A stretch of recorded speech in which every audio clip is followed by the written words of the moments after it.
ରେ ଆପଣ କ୍ଲିକ୍ କରିବେ। ତାପରେ ସିଲେକ୍ଟ ଫାର୍ମର ଟାଇପ ରେ ଆପଣ ଓନର ଫାର୍ମର ନା ଟେନାଣ୍ଟ ଫାର୍ମର ଏଠି କ୍ଲିକ୍ କରିବେ।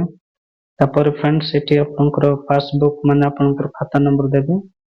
ତାପରେ ଟିକେ ସ୍କ୍रोल डाउन କଲା ପରେ ଆପଣଙ୍କର ପ୍ଲଟ ନମ୍ବର ଟି ଆସିଯିବ, ସେଇଟା ଆପଣ मेंशन देवे। तापर फ्रेंड्स ऐड मोर क्लिक करिवे। तापर सिलेक्ट मेजर टाइप एटी हेक्टर्स ना आपनकर एकर्स से हिसाब रे आपन क्लिक करिवे। तापर फ्रेंड्स टोटल लैंड हेक्टर्स बा आपनकर टोटल लैंड हेक्टर्स केते अछि आपन सेटा एटी मेंशन करिवे।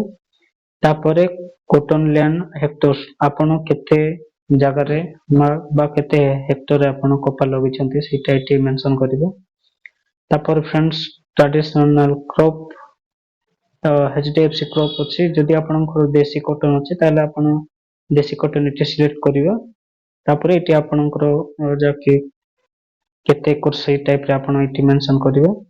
तापर फ्रेंड्स एटी upload Aadhaar and farmer photo eighty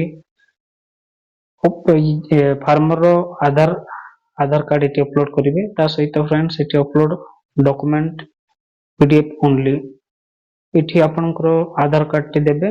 Aadhaar card देला पर एटी आपण क्लिक करिवे। तापर फ्रेंड्स एटी अपलोड डॉक्यूमेंट PDF ओनली जदि आपनको पाखरे फोटो अछि ताले फोटो आपण एटी देबे। फोटो देला पर आपण वेरीफाई हे जिवो एटा। तापर एटी सबमिट रे आपण क्लिक करिवे। सबमिट रे क्लिक कला पर फ्रेंड्स आपनकर